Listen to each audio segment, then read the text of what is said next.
ਸੋ ਇਹ ਸੰਘਰਸ਼ ਤਾਂ ਉਦੋਂ ਵੀ ਤਿੱਖਾ ਤੇ ਉਦੋਂ ਵੱਡਾ ਵਾਹਿਗੁਰੂ ਸੁੱਖ ਰੱਖੇ ਅਸੀਂ ਉਹਨਾਂ ਦਾ ਵੀ ਬਦਲਾ ਇਸ ਵਾਰ ਦਿੱਲੀ ਤੋਂ ਲਵਾਂਗੇ ਜਾ ਕੇ ਵੀ ਜਿਹੜੇ ਸਾਡੇ ਕਿਸਾਨ ਦੀ ਕੋਈ ਜਾਤ ਨਹੀਂ, ਕਿਸਾਨ ਦਾ ਧਰਮ ਹੈ ਕਿਸਾਨੀ। ਜੋ ਕੁਝ ਦਿੱਲੀ ਨੇ ਉਹਨਾਂ ਨਾਲ ਕੀਤਾ ਵਿਆਜ ਸਮੇਤ ਉਹਨਾਂ ਤੋਂ ਵਾਪਸ ਲਵਾਂਗੇ। ਤਾਂ ਕਹਿ ਰਹੇ ਨੇ ਨਾ ਵੀ ਕੋਈ ਫਰਕ ਨਹੀਂ ਪਿਆ, ਦਿੱਲੀ ਦੇ ਕੰਨ ਤੇ ਜੂੰ ਨਹੀਂ ਸਰਕੀ, ਪਰ ਉਹ ਅੰਦਰੋਂ ਬਹੁਤ ਟੁੱਟ ਚੁੱਕੇ ਨੇ, ਬਹੁਤ ਕੁਝ ਹੋ ਗਿਆ ਉੱਥੇ, ਉਹ ਬੌਂਦਲੇ ਹੋਏ ਆ।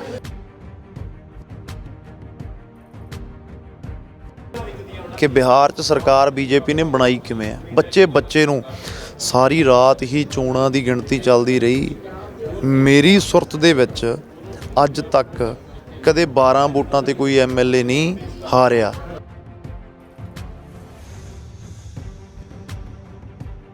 ਇਸ ਵੇਲੇ ਕਿਉਂਕਿ ਹੁਣ ਵਾਰੀ ਆ ਗਈ ਹੈ ਦਿੱਲੀ ਵੱਲੋਂ ਕੂਚ ਕਰਨ ਦੀ, ਦੀਪ ਸਿੱਧੂ ਅਲੱਗ ਸ਼ੰਭੂ ਮੋਰਚੇ 'ਤੇ ਧਰਨਾ ਲਾ ਕੇ ਬੈਠੇ ਨੇ। ਕਿ ਦੀਪ ਸਿੱਧੂ ਵੀ ਨਾਲ ਜਾ ਰਹੇ ਨੇ, ਰਾਬਤਾ ਹੋ ਰਿਹਾ, ਤੁਹਾਡਾ ਗੱਲਬਾਤ ਹੋ ਰਹੀ ਹੈ, ਜਾਂ ਫਿਰ ਉਹ ਹਲੇ ਆਪਣੀ ਰਣਨੀਤੀ ਦੇ ਤਹਿਤ ਚੱਲ ਰਹੇ ਨੇ ਤੇ ਜਸ ਹੋਣੀ ਜਾਂ ਲੱਖਾ ਸਿਧਾਣਾ ਹੋਣੀ ਆਪਣੀ ਰਣਨੀਤੀ ਦੇ ਤਹਿਤ ਚੱਲ ਰਹੇ ਨੇ, ਕੋਈ ਜਾਂ ਆਪਸ ਵਿੱਚ ਤਾਲਮੇਲ ਬਣਿਆ? ਕਿਸਾਨੀ ਸੰਘਰਸ਼ ਦੀਆਂ ਲਗਾਤਾਰ ਪੰਜਾਬ ਦੇ ਵਿੱਚ ਚਰਚਾਵਾਂ ਚੱਲ ਰਹੀਆਂ ਨੇ। 26-27 ਨੂੰ ਦਿੱਲੀ ਵੱਲ ਕੂਚ ਕਰਨੀ ਹੈ, ਪਰ ਦਿੱਲੀ ਦੀ ਸਰਕਾਰ ਨੇ ਪਹਿਲਾਂ ਹੀ ਧਾਰਾ 144 ਲਾਤੀ ਹੈ। ਨਾਲ ਦੀ ਨਾਲ ਕਰੋਨਾ ਦਾ ਬਹਾਨਾ ਦੱਸਿਆ ਜਾ ਰਿਹਾ ਕਿ ਉੱਥੇ ਇਕੱਠ ਨਹੀਂ ਕਰਨੇ ਦਿੱਤੇ ਜਾਣਗੇ। ਪਰ ਨਾਲ ਦੀ ਨਾਲ ਪੰਜਾਬ ਦੇ ਵਿੱਚੋਂ ਇਸ ਵੇਲੇ ਜਿਹੜੀ ਲਹਿਰ ਹੈ ਉਹ ਸਾਫ਼ ਤੌਰ ਤੇ ਕਹਿ ਰਹੀ ਹੈ ਕਿ ਦਿੱਲੀ ਜਾਵਾਂਗੇ ਤੇ ਹੱਕ ਲੈ ਕੇ ਆਵਾਂਗੇ। ਸਾਡੇ ਨਾਲ ਜਸ ਬਾਜਵਾ ਨੇ ਵੱਖ-ਵੱਖ ਥਾਵਾਂ ਤੇ ਜਾ ਕੇ ਲੋਕਾਂ ਨੂੰ ਲਗਾਤਾਰਤਾ ਦੇ ਵਿੱਚ ਪ੍ਰੇਰਿਤ ਕਰ ਰਹੇ ਨੇ ਕਿ ਆਪਣੇ ਹੱਕਾਂ ਦੇ ਲਈ ਜੇ ਹੁਣ ਨਾ ਖੜੇ ਹੋਏ ਤਾਂ ਸੰਘਰਸ਼ ਜਿਹੜੇ ਨੇ ਉਹ ਠੰਡੇ ਪੈ ਜਾਣਗੇ। ਜਸ ਦਿੱਲੀ ਵਾਲਾ ਕੂਚ ਕਰਨ ਦੀ ਤਿਆਰੀ ਹੈ, 26-27 ਨੂੰ ਜਾਣਾ ਹੈ, ਨੌਜਵਾਨਾਂ ਨੂੰ ਲਾਮਬੰਦ ਕਰ ਰਹੇ ਹੋ, ਤਸਵੀਰ ਕੀ ਨਜ਼ਰ ਆ ਰਹੀ ਹੈ ਇਸ ਵੇਲੇ? ਤਸਵੀਰ ਬਹੁਤ ਪੋਜ਼ਿਟਿਵ ਨਜ਼ਰ ਆ ਰਹੀ ਹੈ ਜੀ। ਪੰਜਾਬ ਹੈ ਜਿਹੜਾ ਉਹ ਪ੍ਰੋਪਰ ਤਰੀਕੇ ਤੋਂ ਜਾਗਿਆ ਪਿਛਲੇ 2-3 ਮਹੀਨੇ ਤੋਂ। ਮੈਨੂੰ ਲੱਗਦਾ ਵੀ ਜਿਹੜਾ ਕੰਮ ਸਰਕਾਰਾਂ ਕਿੰਨੇ ਚਿਰ 'ਚ ਨਹੀਂ ਕਰ ਸਕੀਆਂ, ਉਹ ਕੰਮ ਜਥੇਬੰਦੀਆਂ ਨੇ ਤੇ ਇਹਨਾਂ ਬਿੱਲਾਂ ਨੇ। ਚੀਜ਼ਾਂ ਮਾੜੀਆਂ ਵੀ ਨੇ, ਸਾਡੇ ਲਈ ਤਾਂ ਮਾੜੇ ਨੇ, ਪਰ ਇੱਕ ਚੀਜ਼ ਚੰਗੀ ਇਹ ਹੋ ਗਈ ਵੀ ਪੰਜਾਬ ਇਕੱਠਾ ਕਰਤਾ ਇੱਕ ਮੰਚ ਤੇ, ਚਾਹੇ ਉਹ ਸਰਕਾਰਾਂ ਹੋਣ, ਚਾਹੇ ਉਹ ਜਥੇਬੰਦੀਆਂ ਹੋਣ, ਚਾਹੇ ਉਹ ਯੂਥ ਹੋ, ਕੋਈ ਵੀ ਵਰਗ ਹੋਵੇ। ਅੱਜ ਪਹਿਲਾਂ ਬੰਦਾ ਕਹਿ ਰਿਹਾ ਵੀ ਸਾਡਾ ਇਹ ਮਸਲਾ ਹੱਲ ਹੋਣਾ ਚਾਹੀਦਾ, ਬਾਕੀ ਸਾਰਾ ਕੁਝ ਅਸੀਂ ਬਾਅਦ ਚੋਂ ਕਰਾਂਗੇ। ਸਾਡੇ ਹਿੱਸੇ ਆਉਂਦੀ ਹੈ ਨੌਜਵਾਨੀ ਬਹੁਤ ਵੱਡੇ ਪੱਧਰ 'ਤੇ। ਸੋ ਅਸੀਂ ਨੌਜਵਾਨੀ ਨੂੰ ਲਾਮਬੰਦ ਕਰ ਰਹੇ ਹਾਂ, ਕਿਉਂਕਿ ਬਾਈ ਜੀ ਜਦੋਂ ਅਸੀਂ ਇਹ ਸੰਘਰਸ਼ ਸ਼ੁਰੂ ਕੀਤਾ ਉਦੋਂ ਜਿਹੜਾ ਨੌਜਵਾਨ ਆ ਬਹੁਤ ਵੱਡੇ ਪੱਧਰ 'ਤੇ ਉਹਦੀ ਇਹ ਆਵਾਜ਼ ਸੀ ਵੀ ਬਾਈ ਇੱਥੇ ਕੁਝ ਨਹੀਂ ਹੋਣਾ, ਦਿੱਲੀ ਚੱਲੀਏ। ਐਗਜ਼ੈਕਟ ਉਹਦੀ ਵਰਡਿੰਗ ਸੀ ਇਹ। ਸਾਨੂੰ ਲੱਗਦਾ ਸੀ ਵੀ ਇਹ ਜਲਦਬਾਜ਼ੀ ਹੈ ਹਲੇ, ਵੀ ਅੱਜ ਹੀ ਅਸੀਂ ਦਿੱਲੀ ਜਾਵਾਂਗੇ। ਸੋ ਬੁੱਧੀਜੀਵੀ ਲੋਕਾਂ ਨੇ ਇੱਥੇ ਲਾਈਨਾਂ ਬੰਦ ਕੀਤੀਆਂ, ਟੋਲ ਰੋਕੇ, ਜਿੰਨਾ ਵੀ ਪ੍ਰੈਸ਼ਰ ਬਿਲਡ ਕਰ ਸਕਦੇ ਸੀ ਕੀਤਾ ਉਹਨਾਂ ਨੇ। ਸੋ ਉਹਦਾ ਫਰਕ ਵੀ ਪਿਆ। ਲੋਕ ਤਾਂ ਕਹਿ ਰਹੇ ਨੇ ਨਾ ਵੀ ਕੋਈ ਫਰਕ ਨਹੀਂ ਪਿਆ, ਦਿੱਲੀ ਦੇ ਕੰਨ ਤੇ ਜੂੰ ਨਹੀਂ ਸਰਕੀ, ਪਰ ਉਹ ਅੰਦਰੋਂ ਬਹੁਤ ਟੁੱਟ ਚੁੱਕੇ ਨੇ, ਬਹੁਤ ਕੁਝ ਹੋ ਗਿਆ ਉੱਥੇ, ਉਹ ਬੌਂਦਲੇ ਹੋਏ ਆ। ਸੋ ਹੁਣ ਜਿਹੜੀ ਸੰਘਰਸ਼ ਦੀ ਅਗਲੀ ਰਣਨੀਤੀ ਹੈ ਉਹ ਵੇਲਾ ਆ ਗਿਆ ਦਿੱਲੀ ਜਾਣ ਦਾ। ਜਿਹੜੇ ਵੀਰ ਬਹੁਤ ਵੱਡੇ ਪੱਧਰ 'ਤੇ ਕਹਿ ਰਹੇ ਸੀ ਵੀ ਬਾਈ ਜੀ ਇੱਥੇ ਕੁਝ ਨਹੀਂ ਬਣਨਾ, ਦਿੱਲੀ ਚੱਲੀਏ, ਹੁਣ ਉਹਨਾਂ ਨੂੰ ਅਪੀਲ ਕੀਤੀ ਹੈ ਕਿ ਉਹ ਵੇਲਾ ਆ ਗਿਆ, ਹੁਣ ਆਪਾਂ ਦਿੱਲੀ ਜਾਵਾਂਗੇ। ਜਿਵੇਂ ਵੀ ਜਥੇਬੰਦੀਆਂ ਨੇ ਸਾਡੀ ਡਿਊਟੀ ਲਾਈ ਕਿ ਅੱਜ ਜਾਣਾ, ਕੱਲ੍ਹ ਨੂੰ ਜਾਣਾ, ਕਿਹੜੇ ਰੂਪ 'ਚ ਜਾਣਾ, ਅਸੀਂ ਉਵੇਂ ਉਹਨਾਂ ਦੇ ਨਾਲ ਚੱਲਣ ਨੂੰ ਤਿਆਰ ਹਾਂ ਜੀ। ਜਸ ਕਿਵੇਂ ਦੇਖਦੇ ਹੋ ਬੀਜੇਪੀ ਦੇ ਆਗੂ ਲਗਾਤਾਰ ਸਭ ਤੋਂ ਵੱਡੀਆਂ ਗੱਲਾਂ ਇਹੀ ਆਖ ਰਹੇ ਨੇ ਕਿ ਜਿਹੜੀ ਬਿਹਾਰ ਦੇ ਵਿੱਚ ਜਿੱਤ ਹੋਈ ਹੈ ਉਹ ਸਿੱਧੇ ਤੌਰ ਤੇ ਉਹਨਾਂ ਲੋਕਾਂ ਦੇ ਮੂੰਹ ਤੇ ਚਪੇੜ ਹੈ ਜਿਹੜੇ ਸੰਘਰਸ਼ ਕਰਕੇ ਲੋਕਾਂ ਨੂੰ ਤੇ ਕਿਸਾਨਾਂ ਨੂੰ ਗੁੰਮਰਾਹ ਕਰ ਰਹੇ ਨੇ, ਤੇ ਉਹਨਾਂ ਦੇ ਇਹ ਬਿਆਨ, ਇਹਨਾਂ ਬਿਆਨਾਂ ਨੂੰ ਕਿਵੇਂ ਦੇਖੀਏ ਅਸੀਂ ਕਿ ਇਸ ਤਰਾਜੂ ਦੇ ਵਿੱਚ ਤੋਲਣਾ ਚਾਹੀਦਾ ਇਸ ਵੇਲੇ ਕਿ ਇਹ ਮੰਨ ਲਈਏ ਕਿ ਬੌਖਲਾਹਟ ਦਾ ਹਿੱਸਾ ਨੇ? ਬਾਈ ਜੀ ਬੱਚੇ ਨੂੰ ਪਤਾ ਹੈ ਕਿ ਬਿਹਾਰ 'ਚ ਸਰਕਾਰ ਬੀਜੇਪੀ ਨੇ ਬਣਾਈ ਕਿਵੇਂ ਹੈ। ਬੱਚੇ ਨੂੰ ਸਾਰੀ ਰਾਤ ਹੀ ਚੋਣਾਂ ਦੀ ਗਿਣਤੀ ਚੱਲਦੀ ਰਹੀ। ਮੇਰੀ ਸੁਰਤ ਦੇ ਵਿੱਚ ਅੱਜ ਤੱਕ ਕਦੇ 12 ਵੋਟਾਂ 'ਤੇ ਕੋਈ MLA ਨਹੀਂ ਹਾਰਿਆ। ਤਾਂ ਉਹ ਹਾਰੇ ਹੈ ਬੱਚੇ ਦੇ ਨਾਂ ਜ਼ੁਬਾਨ 'ਤੇ ਤੇਜਸਵੀ ਦਾ ਨਾਂ ਸੀਗਾ, ਲਾਲੂ ਜੀ ਦਾ ਬੇਟਾ। ਚਲੋ ਮੈਂ ਕਿਸੇ ਪਾਰਟੀ ਦੇ ਨਾਲ ਨਹੀਂ ਹੈਗਾ, ਪਰ ਇਹ ਪੂਰਾ ਮੀਡੀਆ, ਬਿਹਾਰ ਲੋਕਲ ਸਾਰਾ ਇਹ ਗੱਲ ਕਹਿ ਰਹੇ ਸੀ ਤੇਜਸਵੀ ਸਾਡਾ ਮੁੱਖ ਮੰਤਰੀ ਹੈ, ਤੇਜਸਵੀ ਸਾਡਾ ਮੁੱਖ ਮੰਤਰੀ ਹੈ। ਸਿਨੈਰੀਓ ਕੀ ਬਣਦਾ ਕਿ ਬੀਜੇਪੀ ਦੀ ਸਰਕਾਰ ਉੱਥੇ ਰਾਤੋਂ ਰਾਤ ਆ ਜਾਂਦੀ ਹੈ। ਉਹ ਤੁਹਾਨੂੰ ਸਭ ਨੂੰ ਪਤਾ ਹੈ ਕਿ ਕਿਵੇਂ ਆਈ ਹੈ। ਉਹ EVM ਦਾ ਇਫੈਕਟ ਚੱਲਿਆ ਉੱਥੇ ਸਿੱਧੇ ਤੌਰ 'ਤੇ ਜਿਹੜਾ ਚੱਲਿਆ।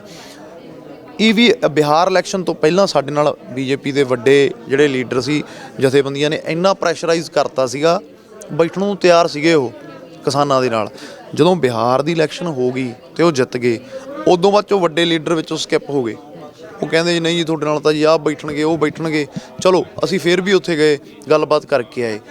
ਹੁਣ ਜਿੰਨੀ ਵਾਰੀ ਉਹ ਮੀਟਿੰਗ ਲਈ ਬੁਲਾ ਰਹੇ ਆ, ਜਾਣਾ ਵੀ ਸਾਡਾ ਫਰਜ਼ ਬਣਦਾ, ਕਿਉਂਕਿ ਗੱਲ ਹੈ ਜਿਹੜੀ ਉਹ ਬਹਿ ਕੇ ਹੀ ਹੋਊਗੀ। ਪਰ ਉਹਦੇ ਨਾਲ ਅਸੀਂ ਆਪ ਦਾ ਜਿਹੜਾ ਸੰਘਰਸ਼ ਆ ਉਹਦੇ ਤੋਂ ਪਿੱਛੇ ਨਹੀਂ ਹਟ ਰਹੇ, ਦਿਨੋਂ ਦਿਨ ਉਹਨੂੰ ਤਿੱਖਾ ਕਰ ਰਹੇ ਹਾਂ। ਸੰਘਰਸ਼ ਸੀਗਾ 2 ਮਹੀਨੇ ਤੋਂ ਚੱਲ ਰਿਹਾ, ਦਿੱਲੀ ਜਾਣਾ ਇੱਕ ਉਹਦਾ ਰੂਪ ਹੈ। ਅਸੀਂ ਇਹ ਤਿੱਖਾ ਕੀਤਾ। ਹੁਣ ਅਸੀਂ ਦਿੱਲੀ ਜਾਵਾਂਗੇ, ਅੱਗੇ ਜਾ ਕੇ ਜੇ ਸਾਨੂੰ ਗੱਲਬਾਤ ਲਈ ਉੱਥੇ ਫੇਰ ਬੁਲਾਇਆ ਗਿਆ, ਦਿੱਲੀ ਤੋਂ ਹੀ ਸਾਡੀਆਂ ਜਥੇਬੰਦੀਆਂ ਜਾਣਗੀਆਂ ਤੇ ਬੈਠਣਗੇ ਉੱਥੇ। ਬਈ ਤੁਹਾਡੀ ਗੱਲ ਕਰੀਏ ਜਾਂ ਬਹੁਤ ਸਾਰੇ ਕਲਾਕਾਰ ਜਿਹੜੇ ਇਸ ਵੇਲੇ ਕੋਸ਼ਿਸ਼ ਕਰ ਰਹੇ ਨੇ, ਕਿਉਂਕਿ ਅਸੀਂ ਦੇਖਣਾ ਹੋਵੇ ਤਾਂ ਕਮਰਸ਼ੀਅਲ ਜ਼ਿੰਦਗੀ ਵੀ ਨਾਲ ਦੇਖਣੀ ਪੈਂਦੀ ਹੈ। ਬਹੁਤ ਸਾਰੇ ਕਲਾਕਾਰ ਜਿਹੜੇ ਸੰਘਰਸ਼ਾਂ ਦਾ ਹਿੱਸਾ ਬਣੇ ਆਪਣੇ ਗੀਤ ਵੀ ਕੱਢ ਰਹੇ ਨੇ, ਕਿਉਂਕਿ ਸਮੇਂ ਦੀ ਲੋੜ ਵੀ ਹੈ, ਪੈਸਾ ਵੀ ਚਾਹੀਦਾ ਇਸ ਵੇਲੇ। ਨਾਲ ਦੀ ਨਾਲ ਇਸ ਵੇਲੇ ਜਿਹੜੇ ਹੁਣ ਸੰਘਰਸ਼ਾਂ ਦੀ ਕਿਸਾਨ ਗੱਲ ਕਰ ਰਹੇ ਨੇ ਕਿ ਅਸੀਂ ਪੱਕਾ ਧਰਨਾ ਲਾਉਣਾ, ਟਰਾਲੀਆਂ ਤਿਆਰ ਕਰ ਲਈਆਂ ਨੇ, ਜਿੰਨੇ ਮਹੀਨੇ ਉੱਥੇ ਲੱਗੇ ਉੱਥੇ ਜਾਵਾਂਗੇ, ਤਾਂ ਉਸ ਮਾਹੌਲ ਦੇ ਵਿੱਚ ਕਲਾਕਾਰ ਕਿਵੇਂ ਆਪਣਾ ਧਿਆਨ ਦੇਣਗੇ ਜਾਂ ਕਿਸ ਤਰੀਕੇ ਨਾਲ ਉਸ ਸੰਘਰਸ਼ ਦਾ ਹਿੱਸਾ ਬਣਨਗੇ? ਕਿ ਪੱਕੇ ਧਰਨੇ ਦੇ ਵਿੱਚ ਬੈਠਣਗੇ ਜਾਂ ਫਿਰ ਇਹ ਹੋਊਗਾ ਕਿ ਕਦੇ-ਕਦੇ ਚਲੇਗੇ ਸਮਰਥਨ ਦੇ ਆਏ ਜਾ? ਦੇਖੋ ਹੁਣ ਵੀ ਪੰਜਾਬ 'ਚ ਪਿਛਲੇ 2 ਮਹੀਨੇ ਤੋਂ ਵੀ ਰੈਗੂਲਰ ਧਰਨੇ ਚੱਲ ਹੀ ਰਹੇ ਨੇ ਨਾ, ਤੇ ਕਲਾਕਾਰਾਂ ਦਾ ਸਮਰਥਨ ਪਹਿਲੇ ਦਿਨ ਤੋਂ ਉਵੇਂ ਹੀ ਬਰਕਰਾਰ ਆ। ਇੱਕ ਵਾਰੀ ਅਸੀਂ ਜਾਵਾਂਗੇ ਉੱਥੇ ਸਾਰੇ, ਫਿਰ ਜਿਵੇਂ ਜਿਵੇਂ ਜਥੇਬੰਦੀਆਂ ਦਾ ਹੁਕਮ ਹੋਊਗਾ। ਇਹ ਤਾਂ ਹੋਊਗਾ ਨਹੀਂ ਜੇ 4 ਮਹੀਨੇ ਸਾਨੂੰ ਮੰਨ ਲਓ ਉੱਥੇ ਰੁਕਣਾ ਪੈ ਗਿਆ। ਸਪੋਜ਼ ਕਰੋ ਪੰਜਾਬ ਐਡਾ ਵੱਡਾ 22 ਜ਼ਿਲ੍ਹੇ ਆ, ਤੇ ਤੁਸੀਂ ਇਹ ਦੇਖੋ ਵੀ ਅਸੀਂ ਫਿਰ ਡਿਊਟੀਆਂ ਵੰਡ ਲਾਂਗੇ ਵੀ ਅੱਜ ਆਹ ਜ਼ਿਲ੍ਹੇ ਵਾਲੇ ਆ ਗਏ, ਤੁਸੀਂ ਇੱਥੇ 15 ਦਿਨ ਰਹੇ, ਅੱਜ ਫਲਾਣੇ ਜ਼ਿਲ੍ਹੇ ਵਾਲੇ ਆ ਗਏ। ਇੱਕ ਪਿੰਡ 'ਚੋਂ ਜੇ 500 ਵੋਟ ਆ, ਸਪੋਜ਼ ਕਰੋ 100 ਬੰਦਾ ਅੱਜ ਚਲੇ ਗਿਆ, 10 ਦਿਨ ਰੁਕਿਆ, ਤਾਂ ਵੀ ਇੱਕ ਬੰਦੇ ਦੀ ਜਿਹੜੀ ਵਾਰੀ ਆ ਉਹ 20ਵੇਂ ਦਿਨ ਆਉਂਦੀ ਆ। ਸੋ ਰਣਨੀਤੀ ਦੇ ਅਧੀਨ ਉਹ ਜਥੇਬੰਦੀਆਂ ਨੇ ਪਲਾਨਡ ਕੀਤਾ ਹੋਇਆ ਸਾਰਾ ਵੀ ਸ਼ਾਂਤਮਈ ਤਰੀਕੇ ਨਾਲ ਜਾਵਾਂਗੇ, ਕੋਈ ਹੁੱਲੜਬਾਜ਼ੀ ਨਹੀਂ ਕਰਾਂਗੇ।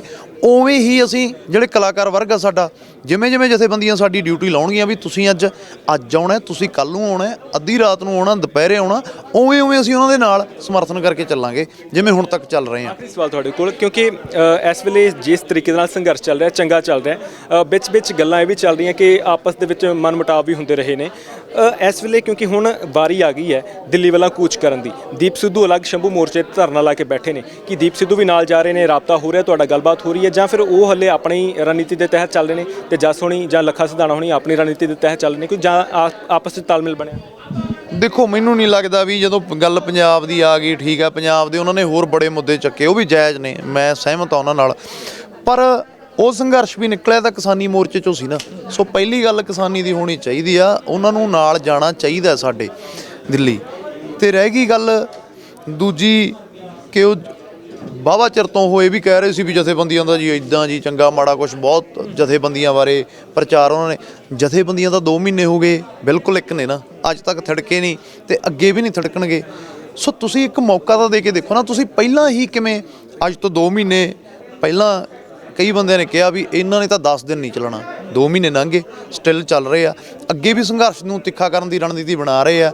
ਸੋ ਮੈਨੂੰ ਲੱਗਦਾ ਵੀ ਅੱਜ ਸਾਨੂੰ ਸਮਰਥਨ ਆ ਜਿਹੜਾ ਉਹ ਜਥੇਬੰਦੀਆਂ ਨੂੰ ਦੇਣਾ ਚਾਹੀਦਾ ਪ੍ਰੋਪਰ ਤੌਰ ਤੇ, ਕਿਉਂਕਿ ਸਾਰਾ ਪੰਜਾਬ, ਬਾਹਰਲੇ ਪ੍ਰਵਾਸੀ ਭਾਰਤੀ ਅੱਜ ਜਥੇਬੰਦੀਆਂ ਦੇ ਨਾਲ ਖੜੇ ਨੇ। ਪੰਜਾਬ ਚੋਂ ਇਹ ਸੰਘਰਸ਼ ਨਿਕਲ ਕੇ ਭਾਰਤ 'ਚ ਗਿਆ, ਯੂਪੀ ਆ ਰਿਹਾ, ਮੱਧ ਪ੍ਰਦੇਸ਼ ਆ ਰਿਹਾ, ਰਾਜਸਥਾਨ ਆ ਰਿਹਾ, ਮਹਾਰਾਸ਼ਟਰ ਆ ਰਿਹਾ। ਸੋ ਤੁਹਾਨੂੰ ਖਿਆਲ ਹੋਵੇ ਵੀ ਅੱਜ ਤੋਂ ਸਾਲ ਪਹਿਲਾਂ ਕਰਨਾਟਕਾ ਤੇ ਮਹਾਰਾਸ਼ਟਰ ਦੇ ਕਿਸਾਨ ਦਿੱਲੀ ਆਏ ਸੀ, ਆਪਦੀਆਂ ਮੰਗਾਂ ਲਈ ਘਰਾ ਕਰਨ ਆਏ ਸੀ, ਤੇ ਉਹਨਾਂ ਨੇ ਉੱਥੇ ਆਪਦਾ ਪਿਸ਼ਾਬ ਤੱਕ ਪੀਤਾ ਸੀ। ਇੱਕ ਸੰਕੇਤ ਦਿੱਤਾ ਸੀ ਸਰਕਾਰ ਨੂੰ ਵੀ ਸਾਨੂੰ ਕੁਝ ਵੀ ਕਰਨਾ ਪੈ ਜੇ ਅਸੀਂ ਹਿੱਲਾਂਗੇ ਨਹੀਂ। ਸੋ ਇਹ ਸੰਘਰਸ਼ ਤਾਂ ਉਦੋਂ ਵੀ ਤਿੱਖਾ ਤੇ ਉਦੋਂ ਵੱਡਾ, ਵਾਹਿਗੁਰੂ ਸੁੱਖ ਰੱਖੇ ਅਸੀਂ ਉਹਨਾਂ ਦਾ ਵੀ ਬਦਲਾ ਇਸ ਵਾਰ ਦਿੱਲੀ ਤੋਂ ਲਵਾਂਗੇ ਜਾ ਕੇ, ਵੀ ਜਿਹੜੇ ਸਾਡੇ ਕਿਸਾਨ ਦੀ ਕੋਈ ਜਾਤ ਨਹੀਂ, ਕਿਸਾਨ ਦਾ ਧਰਮ ਹੈ ਕਿਸਾਨੀ, ਜੋ ਕੁਝ ਦਿੱਲੀ ਨੇ ਉਹਨਾਂ ਨਾਲ ਕੀਤਾ ਵਿਆਜ ਸਮੇਤ ਉਹਨਾਂ ਤੋਂ ਵਾਪਸ ਲਵਾਂਗੇ ਤੇ ਇਹ ਸੰਘਰਸ਼ ਜਿੱਤ ਕੇ ਵਾਪਸ ਆਵਾਂਗੇ। 26/27 ਦੇ ਲਈ ਬਹੁਤ ਸਾਰੇ ਨੌਜਵਾਨ ਇਹ ਵੀਡੀਓ ਦੇਖ ਰਹੇ ਹੋਣੇ ਨੇ, ਅਪੀਲ ਕੀ ਕਰ ਰਹੇ? ਅਪੀਲ ਮੈਂ ਇਹੀ ਕਰਨਾ ਚਾਹੂੰਗਾ ਵੀ ਬਹੁਤ ਲੰਬੇ ਸਮੇਂ ਤੋਂ ਤੁਸੀਂ ਨੌਜਵਾਨ ਵਰਗ ਖਾਸ ਕਰਕੇ ਕਹਿ ਰਿਹਾ ਸੀ ਵੀ ਬਾਈ ਇੱਥੇ ਕੁਝ ਨਹੀਂ ਬਣਨਾ, ਦਿੱਲੀ ਚੱਲੀਏ। ਵਾਰ-ਵਾਰ ਮੈਂ ਇਹ ਗੱਲ ਤਾਂ ਕਹਿ ਰਿਹਾ ਕਿਉਂਕਿ ਇਹ ਤੁਹਾਡੇ ਸ਼ਬਦ ਸੀ। ਸੋ ਵੀਰੋ ਹੁਣ ਮੈਂ ਤੁਹਾਨੂੰ ਬੇਨਤੀ ਕਰਦਾ ਹੱਥ ਬੰਨ੍ਹ ਕੇ ਵੀ ਆਪਾਂ ਸਾਰੇ ਦਿੱਲੀ ਚੱਲੀਏ, ਆਪਣੇ ਬਜ਼ੁਰਗਾਂ ਦਾ ਸਾਥ ਦਈਏ, ਕਿਉਂਕਿ ਉਹ ਲੜਾਈ ਸਾਡੀ ਲੜ ਰਹੇ ਨੇ, ਫਿਊਚਰ ਸਾਡਾ ਹੈ। ਉਹਨਾਂ ਦੀ ਉਮਰ ਤਾਂ ਲੰਘ ਗਈ, ਉਹਨਾਂ ਨੇ ਤਾਂ ਹੰਢਾ ਲਈ। ਸੋ ਅੱਜ ਲੋੜ ਆਪਣੀ ਹੈ, ਆਪਾਂ ਉਹਨਾਂ ਦੇ ਮੋਢੇ ਨਾਲ ਮੋਢਾ ਲਾ ਕੇ ਚੱਲੀਏ, ਉਹਨਾਂ ਤੋਂ ਸਲਾਹ ਲੈ ਕੇ ਤੇ ਜੋਸ਼ ਅੱਗੇ ਆਪਣਾ ਹੋਵੇ। ਸੋ ਇਹ ਸਨ ਜਸ ਬਾਜਵਾ, ਸਾਫ਼ ਤੌਰ ਤੇ ਕਹਿ ਰਹੇ ਨੇ ਕਿ ਸਾਡੇ ਸੰਘਰਸ਼ ਦੇ ਨਾਲ ਦਿੱਲੀ ਹਿੱਲੀ ਹੈ ਤੇ ਹੁਣ ਇਸ ਵੇਲੇ ਜ਼ਰੂਰਤ ਹੈ ਕਿ 26/27 ਦੇ ਲਈ ਕੂਚ ਕਰੀ ਜਾਵੇ। ਤੇ ਜਿਹੜੇ ਲੋਕ ਲੰਮੇ ਸਮੇਂ ਤੋਂ ਕਹਿ ਰਹੇ ਸੀ ਕਿ ਦਿੱਲੀ ਵਾਲਾ ਕੂਚ ਕਰਨੀ ਚਾਹੀਦੀ ਹੈ, ਉਹਨਾਂ ਦੀ ਵੀ ਅਸੀਂ ਸੁਣ ਲਈ ਹੈ। ਤੇ ਹੁਣ ਜਿੰਨੇ ਵੀ ਨੌਜਵਾਨ ਨੇ ਉਹ ਵੀਡੀਓ ਦੇਖ ਰਹੇ ਨੇ, ਉਹਨਾਂ ਨੂੰ ਅਪੀਲ ਕਰ ਰਹੇ ਨੇ ਕਿ 26/27 ਨੂੰ ਦਿੱਲੀ ਦੀ ਸਰਕਾਰ ਨੂੰ ਜਾ ਕੇ, ਕੇਂਦਰ ਦੀ ਸਰਕਾਰ ਨੂੰ ਜਾ ਕੇ ਦੱਸੀਏ ਕਿ ਇਹ ਸੰਘਰਸ਼ ਐਵੇਂ ਨਤੀਜੇ ਤੇ ਪਹੁੰਚੇ ਤੋਂ ਬਿਨਾਂ ਖਤਮ ਹੋਣ ਵਾਲਾ ਨਹੀਂ। ਤੁਹਾਡਾ ਇਸ ਬਾਰੇ ਕੀ ਸੋਚਣਾ, ਕਮੈਂਟ ਬਾਕਸ ਦੇ ਵਿੱਚ ਕਮੈਂਟ ਕਰਕੇ ਜ਼ਰੂਰ ਦੱਸਿਓ। ਸਹਿਯੋਗੀ ਸੁਰਿੰਦਰ ਦੇ ਨਾਲ ਹਰਦੀਪ ਸਿੰਘ ਭੋਗਲ, ਸਪੋਕਸਮੈਨ ਟੀਵੀ, ਚੰਡੀਗੜ੍ਹ।